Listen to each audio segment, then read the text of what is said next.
El hijo de Noemí reencarnado por Milton Alonso Granados, Ministerio del Evangelio Eterno del Principio y Fin de los Siglos, Inc. La ley del liberato y la reencarnación del alma. El liberato o yibum es parte de la ley hebraica que obligaba a un hombre a casarse con la viuda de su hermano fallecido. Esta ley solo es aplicable cuando el fallecido ha partido sin tener hijos. En el judaísmo, el matrimonio por liberato, conocido como yibum, es una unión debidamente ordenada en la Torá o en la ley. El matrimonio por liberato, yibum, es una mitzvah o mandamiento que recae sobre el hermano de un hombre casado que muere sin haber tenido hijos.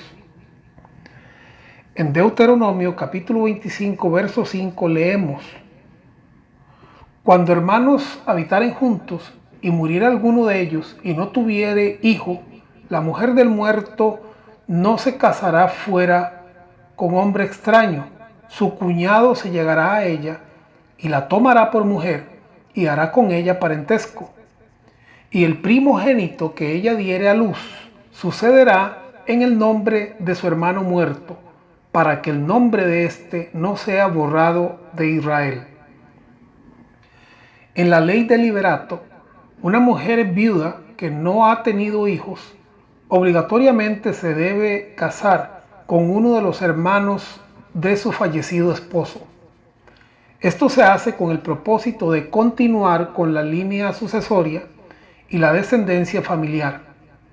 El nombre del primer varón de esta unión ha de ser el mismo nombre del difunto. Además, en vida, éste heredará todos sus bienes, tal como si éste fuera el difunto mismo. La historia de Noemí y la extensión del alma de Malón, su hijo muerto. En esta historia bíblica, la esperanza de Noemí pareciera ahogarse ante la muerte de su esposo Elimelech y sus dos hijos Mahlón y Kelión. El libro de Ruth comienza con el relato de Elimelech, esposo de Noemí, y sus dos hijos Mahlón y Kelión. Ellos, huyendo de una hambruna que atacó a Belén, llegan hasta los campos de Moab. Mahlón y Kelión llevaban casados casi 10 años, cuando ambos mueren sin dejar hijos. Noemí, desolada por la muerte de sus hijos, decide regresar a Belén. En su partida hacia Belén, Noemí besa a sus dos nueras y se despide de ellas. Una de sus nueras, de nombre Orfa, decide regresar a la casa de su madre moabita, pero Ruth pronuncia sus famosas palabras: donde tú vayas, yo iré, y donde tú duermas, yo dormiré. Tu pueblo es mi pueblo, y tu Dios es mi Dios. Ruth 1:16. Después de un largo viaje a pie, las dos mujeres llegan a Belén. Ruth, tal como hacían los pobres de Israel, comienza a recoger los tallos de cebada que quedan en los campos para alimentar a su suegra y para sí misma. Es ahí cuando Ruth atrae la atención de Boz, quien es el dueño de aquel campo y además familia del difunto esposo de Noemí, Elimelech. Boz se acerca a Ruth y establece conversación, comparte su comida con ella y además la invita a continuar recolectando en su campo. Cuando Noemí se entera de la interacción de Boz con Ruth, le explica a Ruth el concepto de matrimonio por liberato y le indica que Boz está en la línea de parientes que le permitirían cumplir con la ley de liberato o yibum, razón por la que en su unión con Boz, el nombre y la línea de descendencia de su hijo Mahlón continuaría. A fin de mantener tanto el alma del difunto como su herencia dentro de la familia, el hermano u otro pariente cercano es obligado a casarse con la viuda y recobrar las propiedades de su hermano. El primero de sus hijos será contado como un descendiente del difunto y heredará todas las cosas. Esto explica por qué Noemí le dio instrucciones a Ruth de ir al granero en la noche, acostarse cerca de Booz y descubrir sus pies. Ruth 3:4. Aunque inicialmente su comportamiento puede parecer inapropiado, el significado del mensaje de Ruth para Booz era que el momento para la redención de Noemí y el nombre de su hijo había llegado. El hijo nacido a Ruth es Mahlón, el hijo muerto de Noemí, que ha nacido nuevamente y por tanto es considerado como el hijo de Noemí. Según podemos leer en Ruth, capítulo 4, verso 17, nos dice: y le dieron nombre las vecinas, diciendo: le ha nacido hijo a Noemí. Entonces recordamos que quien estaba dando a luz aquí era Ruth, la nuera de Noemí. Y no era Noemí, sino Ruth, su nuera. Pero las vecinas dijeron: le ha nacido un hijo a Noemí. ¿Y por qué ellas dijeron esto? Porque según esta ley, el hijo muerto de Noemí estaba volviendo a la vida. Según esta ley, el alma, el nombre, las posesiones.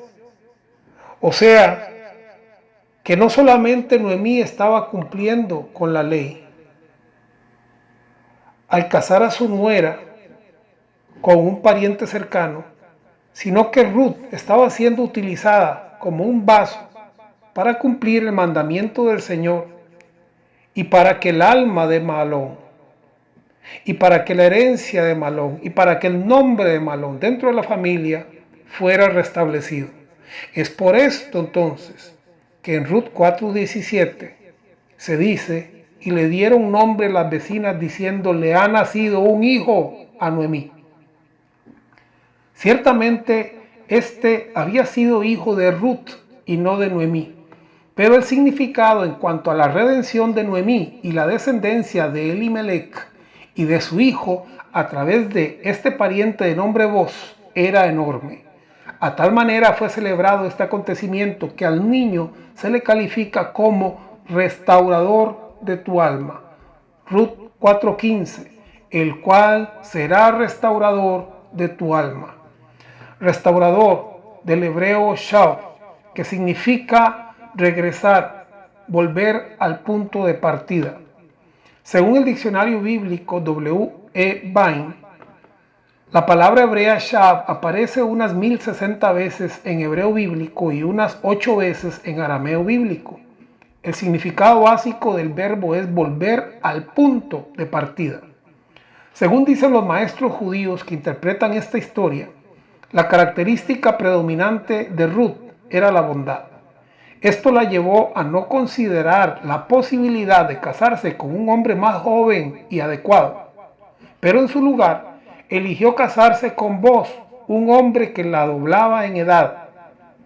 Esto lo hizo, según ellos, con el único propósito de proporcionar un vehículo para la redención o extensión del alma de su marido fallecido.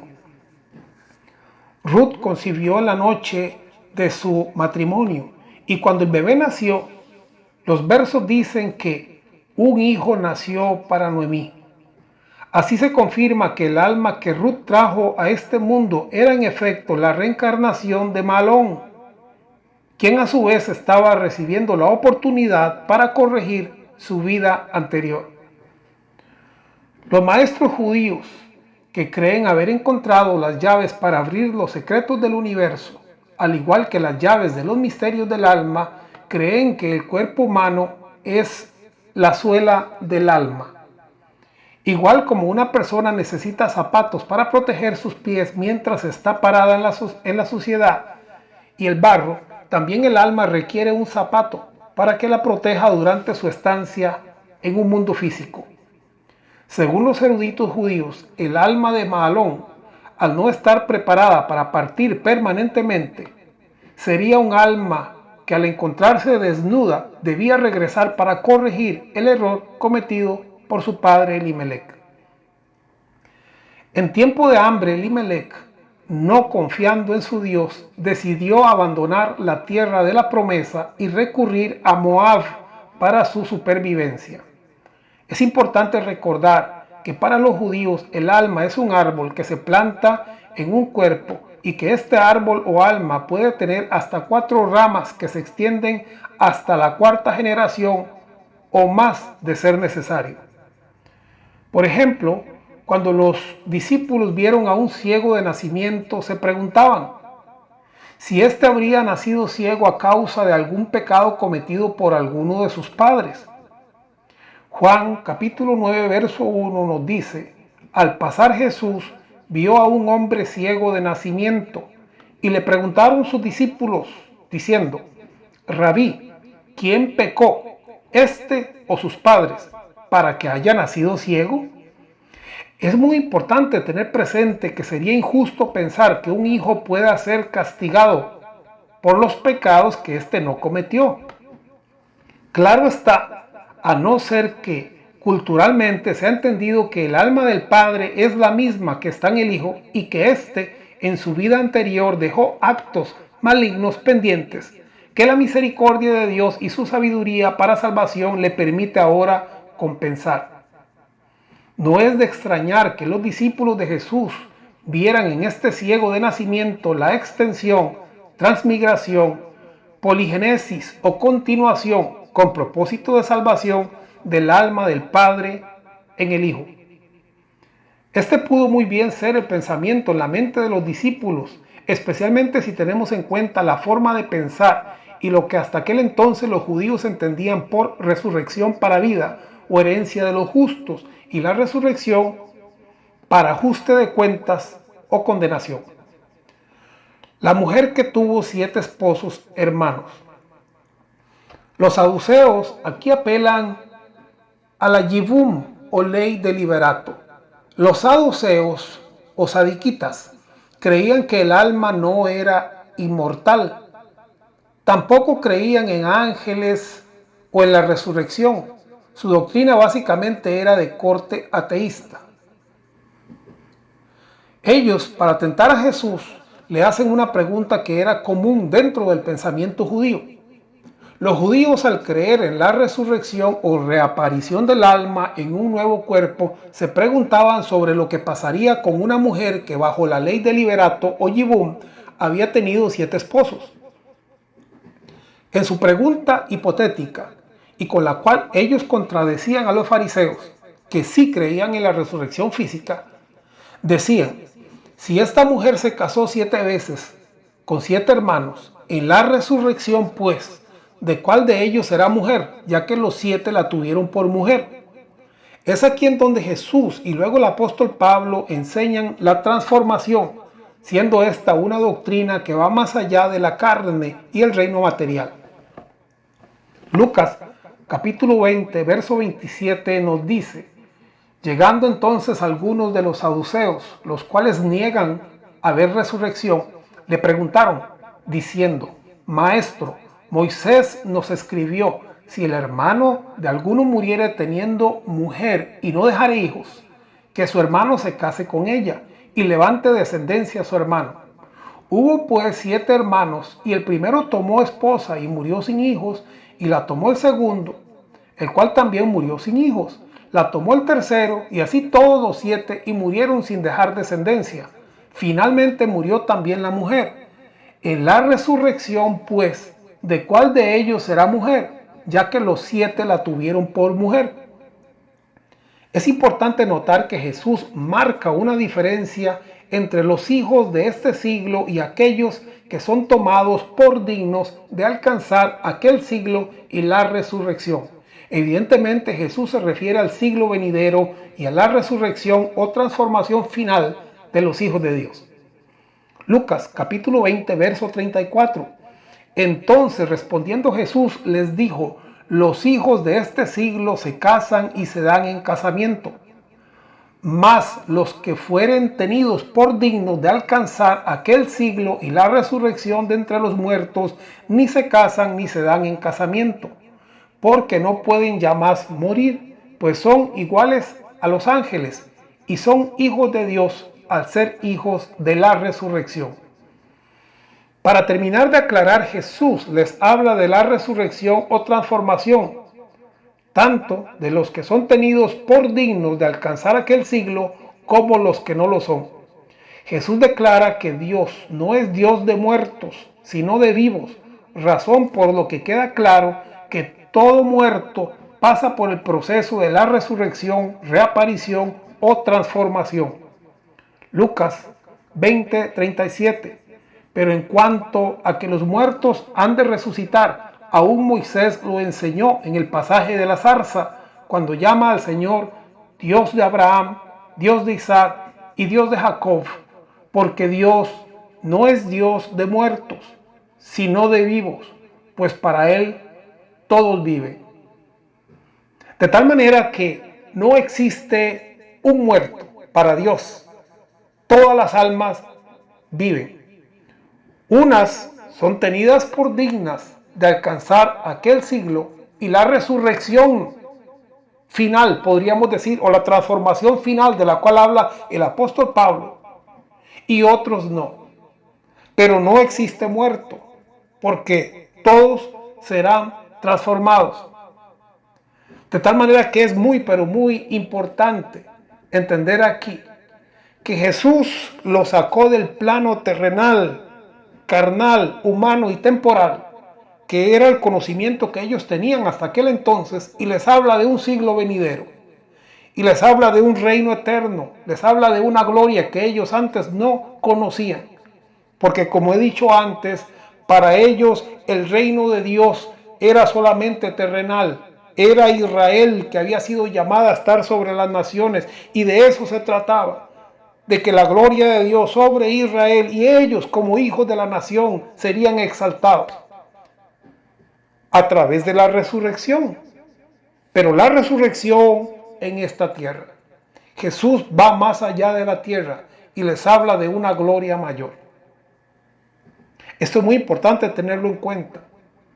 Y es muy importante tener también en cuenta todas estas pistas, todas estas claves o llaves que según los maestros nos indican la gran verdad de Dios que ha estado oculta desde los tiempos.